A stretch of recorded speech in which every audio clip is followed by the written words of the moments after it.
Hey guys, welcome to CloudRaga. So what we saw in previous video that how to deal with file system classes. Either it's a bean factory or application context. You have to make sure that your bean configuration file, that is XML file should be present at the root of your project there. But when it comes to the next implementation, class path, it clearly says it reads from class path and the file is XML and it gives us application context. So that's how they named it class path XML application context class. So if it is a class path, so definitely this location of string configuration file will not work. For that, we have to use src main resources because Maven, as per Maven structure, it says if you want to, store or read from class path, this is the place where Maven will read. So it put all the contents inside src main resources at class path level. So it's just a location name where most of the things works. Either it's a Java or a man project. So src main resources, you can say it's a location of your class path. So what you have to do, either you can like create one extra file. That's what I'm going to do actually, because if I move this file from here to here, so what will happen, my previous example won't work because they are reading from this location. So what I'll do, I'll right click, um, copy, go back here src my resources and right click on that and I'll paste it. So I have Spring XML. So to make it different a little bit, I'll call it Spring Core. So there will be no confusion from where we are reading. So Spring.xml is present at the root of your project and Spring core.xml file is present at class level, class path level. That is src main resource location of Maven. Okay, that's done. So steps will remain same. So I will create a new bean class for this. Right click, new uh, Java class. Let's call this, let's say worker, and let's call this private string, let's say name, and let's say address. Then generate its again fields. You can pick anything, guys. I just want to show you with simple examples how things are working when we are using class path XML. Later we will fix other things. Let's remove these are from previous example. Okay, so work class is ready. Close other files. Done.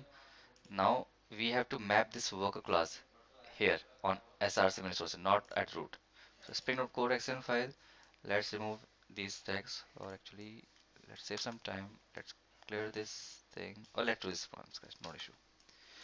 So first of all, once you have a project class, you have to register that project class as a bean. So the process is create a bean tag for that class. So bean will have ID and let's call this worker, and next attribute is class where you have to give a fully qualified name. So right click, now right click, I'll just go for this file, I'll copy package name from here, going back to configuration file, paste it, and then your class name. So make sure you are writing it in a capital letter. So it should be class. How to verify? Hold control button and hover the mouse, it becomes a hyperlink. If you give wrong path, let's say I just malform the package name, and control and hover, it won't give you a path. That means it's a wrong implementation or wrong name. Okay, so this line 10, 11 will give you a mapping, or you can say your Pojo is mapped as a bean. Time for initializing the fields. So we have two fields in this worker class, name and address. So first is name, and let's hardcode its value with the value, and let's call it anything. Let's say Sam, and close the tag. And then next property is address. Let's say value by, and tag closed. Done. So we have mapped our Pojo class as a bean, plus we have initialized the fields of a Pojo class by using property tag. So it's done. Last step is instantiating that class. So right click, new Java class. I'll say worker tester with class path. Okay, class name is done. Let's get main method done. Now, like we have done new file system application context, for application context we have to do instantiation for new class path. So new class path XML application context, and then you have to give the file name. So src minus process have file SpringCore. So double quotes, write as SpringCore.xml. Once it's done, you can have its reference on application context like we have done earlier multiple times. So there then we use its reference to get that bean, get bean the method, and the bean ID. We can refer XML file. So bean ID is worker with small w. So we'll go back, we'll call this w worker, single quotes done, and then it gives you an object. So we'll cast it later, worker class done. Make sure you're importing from right package, and we get the error. So let's cast it to worker class. It's done.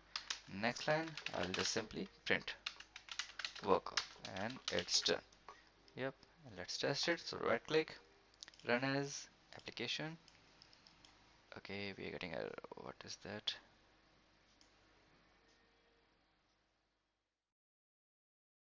SpringCore.xml. It says class not found. So let's cross check. Path is wrong, you can see. Okay, somehow I removed that worker. Yeah, path is correct now.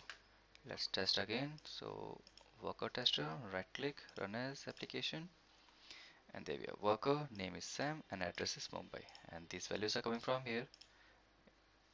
Okay, if I say jam, let's say Mumbai 2, going back to tester, right click, run as application, yep, jam and Mumbai 2.